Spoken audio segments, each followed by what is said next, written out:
ওটা তো দূর আছে হ্যাঁ অনেক এসে ভুলে গেল সব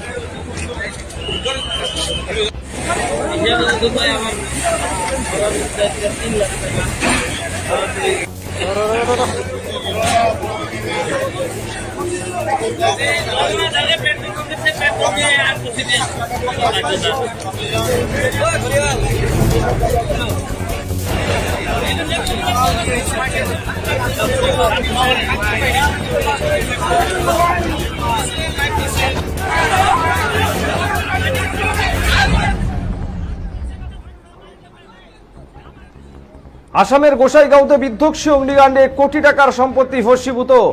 বিধ্বংসী অগ্নিকাণ্ডে কোটি টাকার সম্পত্তির ক্ষতি। ঘটনাস্থলে গোসাইগাঁও এবং কোকরাঝাড় সাপট গ্রামের দমকল বাহিনী। বাজারের প্রায় 10টি দোকান আগুনে পুড়ে ছাই হয়ে যায় বলে খবর। আসামের কোকরাঝাড় জেলার গোসাইগাঁও এলাকার ঘটনা। জানা গেছে মঙ্গলবার রাত আনুমানিক 11:30 নাগাদ গোসাইগাঁও বাজারের 12 থেকে 13টি দোকানে আগুনে ভস্মীভূত হয়ে যায়, যার মধ্যে ছিল ওষুধের দোকান, কাপড়ের দোকান, অলংকারের দোকান, স্টেশনারি, দশকর্মার দোকান, ধানের মিল, জেরক্সের দোকান, খাবারের দোকান। স্থানীয় দমকলে খবর দিলে ঘটনাস্থলে ছুটে আসে দমকল বাহিনী। গোসাইগাঁও কোকরাঝাড় সাপট গ্রামের দমকল বাহিনী যতক্ষণে আসে ততক্ষণে প্রায় সমস্ত দোকান পুড়ে ছারখার হয়ে যায়। অভিযোগ, দমকল দেরিতে পৌঁছানোর কারণে আরও বেশি ক্ষতি হয়েছে এলাকার। তবে আগুন লাগার সঠিক কারণ এখনও পর্যন্ত ঠিক জানা যায়নি।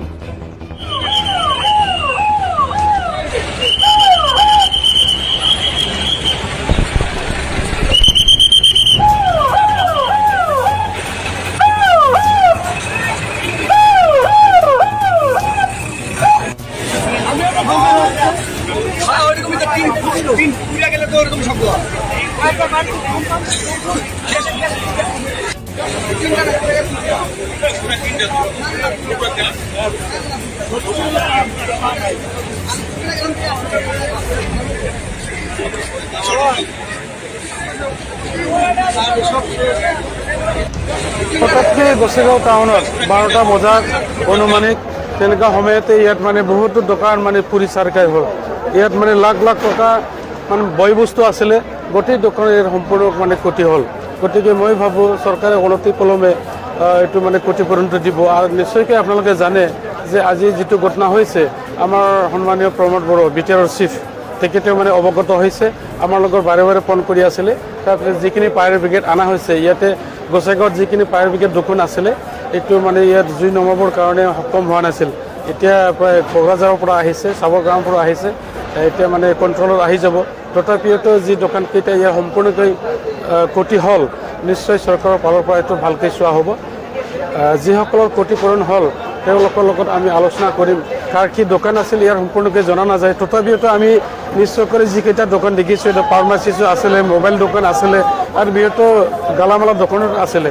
গতিকে বহুত ক্ষতি হ'ল। যিসকলৰ ক্ষতি হ'ল তেখেতসকলৰ মই যি দুখত সিহঁতে ম্ৰিয়মান হৈ পৰিছে, আমিও দুখৰ সমভাগী হৈছোঁ। গতিকে এতিয়া কণ্ট্ৰলত আহিছে, তথাপিতো সম্পূৰ্ণকৈ এইটো যিটো নমাব পৰা নাই।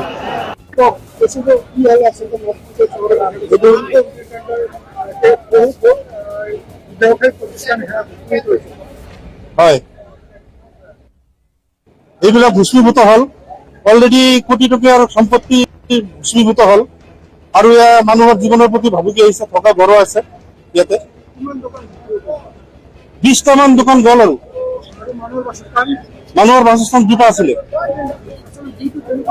ভিউটো কেনেকুৱা লাগিছে এইটোতো এতিয়া ক'ব নোৱাৰিম। 12টা মানত লাগিল আৰু। ঠাইখনৰ নাম গোসাইগাঁও। গোসাইগাঁও বজাৰ মাজমজিয়া, এইটো হাৰ্ট অফ দ্য টাউন। মাছ বজাৰ আছে। এইটো ফায়াৰ ব্ৰিগেডৰ ছাৰ্ভিচটো ঠিক হোৱা নাই। ইয়াতে গোসাইগাঁও চাব ডিভিশ্যনত অকল এটা সৰু ফায়াৰ ব্ৰিগেডৰ গাড়ী আৰু এটা ডাঙৰ আছে বোলে। তাতো পানী পুৰাপুৰি নাছিলে, আধা আধা আছিলে। এই পানী আনোতে আৰু যাওঁতে এইটো টাইম গ'ল। ঠিক সময়মতে যদি ফায়াৰ ছাৰ্ভিচ আহিলে হয়, এইটো মানে বহুত দোকান বচাবলৈ আমি সক্ষম হলো হয়। বৰ্তমান এতিয়া চাই আছে, এতিয়া সাপট গ্ৰামৰ পৰা এটা আহিছে, এইটো আহি পেলাই অলপ কণ্ট্ৰল কৰি আছে। অলৰেডি 20টামান দোকান ভস্মীভূত হৈ গৈছে, একো নাই। ইয়াতে ঔষধৰ দোকান আছিলে আৰু ফটোষ্টেট আছিলে, কাপোৰ দোকান আছিলে, জোতাৰ দোকান আছিলে, জোতা চেণ্ডেলৰ দোকান আছিলে আৰু এই ফটোবিলাক এইবিলাক দৰ্শকৰ ভাণ্ডাৰ আছিলে। সাপোর্ট দেওয়ার কথা ছিল। ফায়ার সার্ভিসের কারণে আমি আবেদন জানাম, গোসাইগাঁওতে একটু সাফিসিয়েন্ট নয়, যেহেতু গোসাইগাঁও সাব ডিভিশন একটু বৃহত্তর এলাকা। ইয়াতে এই আগতে আমি দেখা পাইছিলো 4-5টা বানাইছিল, এতিয়া আমি বুঝি নাপালো হঠাৎ কিয় 2টা হৈ গ'ল। এইটো আমাৰ চৰকাৰৰ ওচৰত গোসাইগাঁও বজাৰৰ পৰা আবেদন, এইটো গাড়ীৰ সংখ্যা বঢ়াব লাগে আৰু মানুহৰ যিটো মানে অগ্নি নিৰ্বাপক তেতিয়া ততালিকে এইটো পলম হ'ব নালাগে। এইটো বহুত পলম হৈছে আগতে, ইমান সময় নালাগাৰ কথাটো। ইয়াৰ পৰা আমাৰ অফিচখন বেছি দূৰত্ব নহয়, 1 কিলোমিটাৰ 1.5 কিলোমিটাৰ মান হ'ব। লগে লগে ফোন যোৱাৰ পিছতো বহুত পলম কৰিছে সিহঁতে। এতিয়া আমি খবৰ পাইছো 11:50।